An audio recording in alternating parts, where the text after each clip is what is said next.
There's been a lot of conversation the last couple of days about the new targeting rules and how they're approaching that. How do you approach it with your program and making sure everybody's aware of the rules? And First of all, you emphasize it. You have to emphasize it, otherwise it's going to cost you. And then you continue to coach the game like you've always coached it. There's not a coach in a country that teaches intent and hitting above the shoulders and throwing an elbow and all that.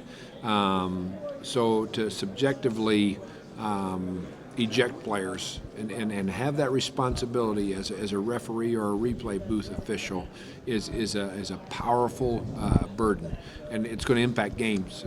It's certainly going to affect individuals' seasons, and it's going to affect team seasons in the process.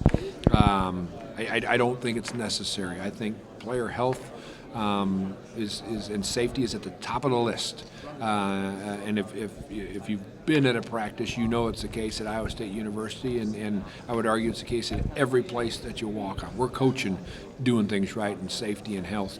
To start ejecting players because in a violent, fast game, I don't think it's right. how difficult do you think that's going to be, especially at the beginning of the season when this is all new? I mean, it could potentially turn into a mess. It's going to be extremely difficult, and then it's going to start changing the game on the field because of how you approach hits and tackles out of fear of what's going to happen. Everybody's eyes are different. So you go from one crew to the next. That next crew's eyes are different. No matter what they've been taught in their clinics and all that, their eyes are going to be different. The targeting rule has been a huge topic of conversation all week here. As a guy who is going to, that's kind of what you do. They're high collision hits when you play the secondary position. How are you approaching this? Just with caution. Try to hit lower.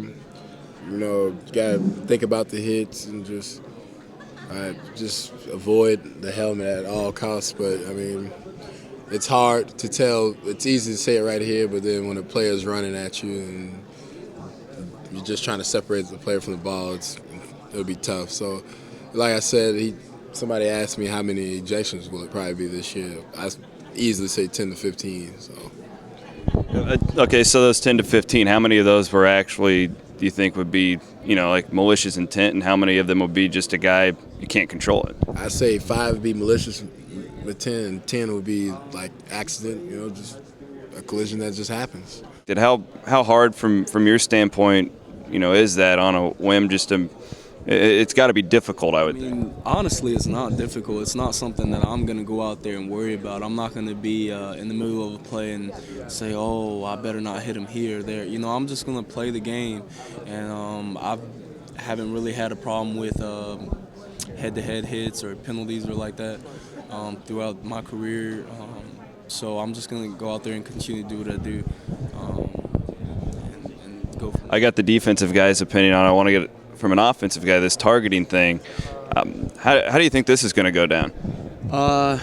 It's going to go okay until somebody gets ejected. And if somebody gets ejected, and let's say, let's toss a name out there. Let's say Ben Bozen is on special teams, and he hits somebody in the head, and he gets ejected. No offense to Ben Bozen, but we can play without Ben Bozen. What happens when Jacquez Washington so-called targets a guy on a questionable call at Jack Trice Stadium when we're playing Texas, and let's say it's the beginning of the fourth quarter, and we have a 3-point lead, and Jacquez hits someone, and he gets ejected from the game. Well, that firestorm is going to happen because we don't know what the rest of that game would have transpired if he would have played. Then that next week, he has to sit out. So the problem's going to arise when there is a questionable call. Like if someone's horizontal and they hit somebody in the forehead, then yeah, that person deserves to be ejected from the game. But like I said, the problem that we're going to run into is when it is a questionable call that maybe, like going back to, was it 2 years ago when we played Baylor at Baylor when they called that offsides and the onside kick that we had, which going back in review wasn't. We sent it into the NCAA and they said nobody's offsides. Well, what happens when you eject one of our players from a game on a bad call? You can't untake him out of the game. You can say that was the wrong call for 15 yards, but you can't also, that last week, you can say, sorry, we shouldn't have given you that 15 yards. But you can't say, sorry, we shouldn't have taken one of your best players out of the game. So I think it's just going to be fine until there's a questionable call.